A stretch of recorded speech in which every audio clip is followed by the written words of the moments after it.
Before I begin my actual message of the homily, just one thing to remind many of us, I think, who may know this, but then perhaps a new insight for some of you about a way to enrich your own prayerful participation in the Mass is that in this gospel, which is John 20, verses 19 to 31, Thomas's proclamation when his doubts are rolled away, you might say.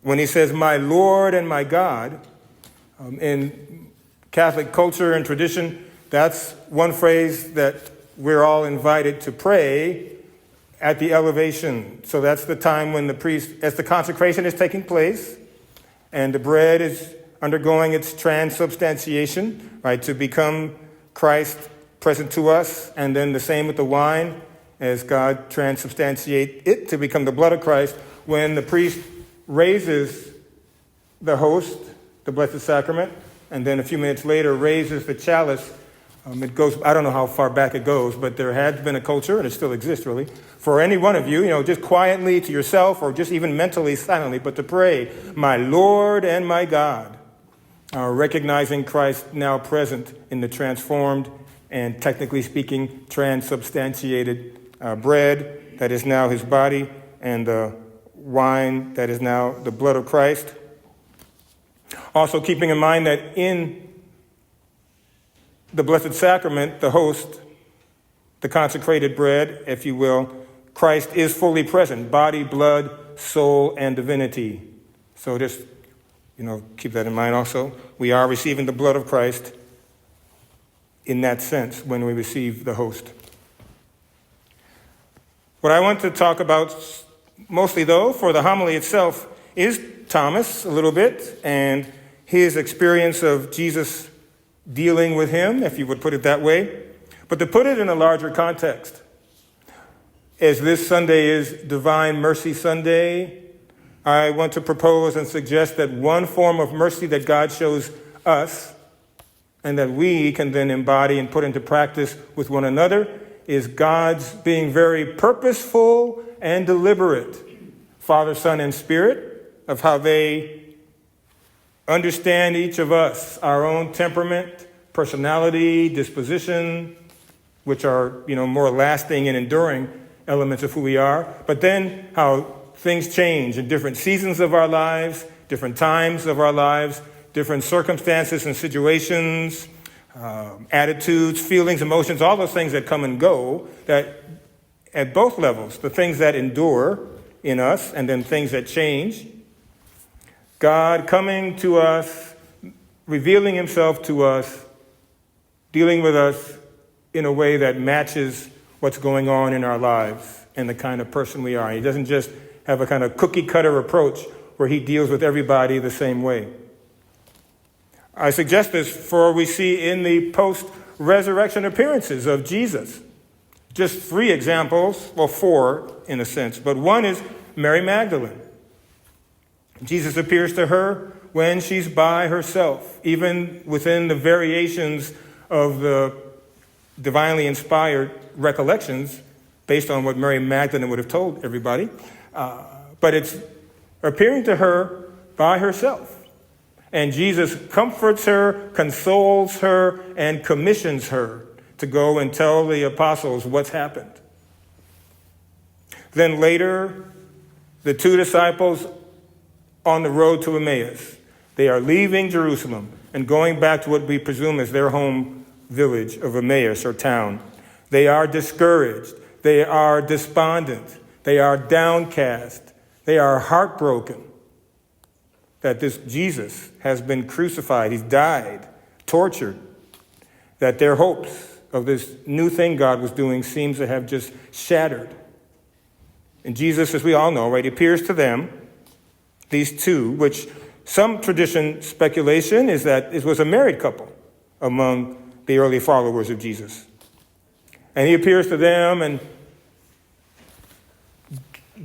elicits from them their description of what had happened and how discouraged they are. Then when he appears to them, he gently corrects them. right? He does say, "Oh, you of little belief." That's a paraphrase. But, he says, didn't you understand that the Messiah had to suffer and so enter into his glory? So he then opens up for them the scriptures that point to him. Certainly probably the ultimate Bible study of having Jesus himself walk you through the scriptures to everything that pointed to him. So he goes to Mary Magdalene when she's alone. Then this couple, whether it's a married couple or just two disciples who were friends, discouraged, he appears to them with them together. Then we see this first appearance from John's gospel, the first half of this passage. He appears to all the disciples who were there, the apostles gathered in the upper room, but Thomas isn't with them.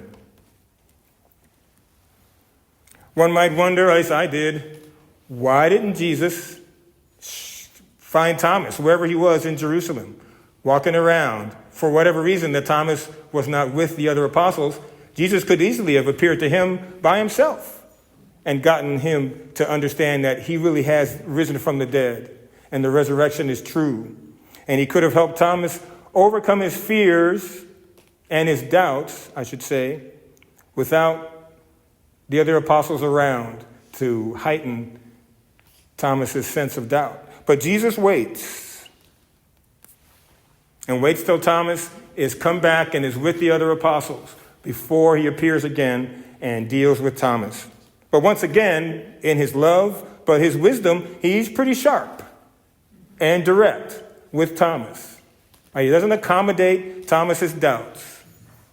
He says, no longer be unbelieving, but believe. And I hope this isn't irreverent. Jesus calls Thomas his bluff. And he says, okay. And of course, Thomas, how did he know what I said that, right? But still, he says, okay, you want to do it here. Here's the wound. I'm glorified in the resurrection, but I still have my wounds and my scars. And go ahead, Thomas, put your hand, and get your own empirical evidence. So here, I'm borrowing an idea from Bishop Robert Barron, and a Catholic leader of the church and a teacher and speaker, from his homily already online for this weekend. He suggests that it was with Thomas being in the community of faith, the seedbed of the church being the apostles gathered there in the upper room, and whoever else might have been with them. But within the community of faith, Jesus comes back and appears to Thomas and makes himself known and helps Thomas get free from his doubts. Jesus rolls away the stone of Thomas's doubts and his skeptical attitude. But it's within the context of the family of faith, the community of the church gathered.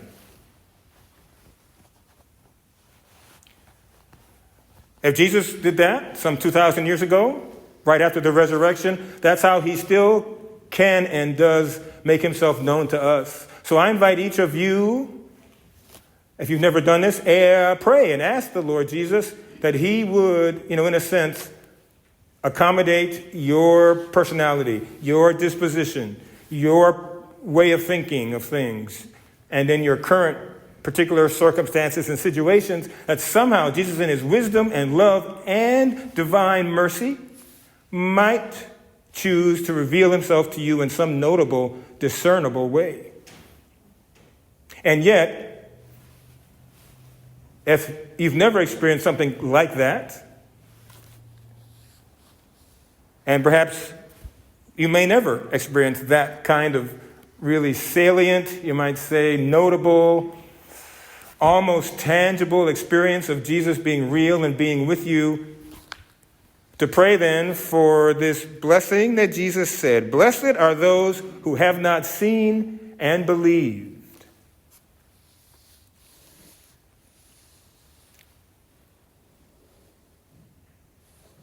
In my experience of the Lord, I've had maybe one time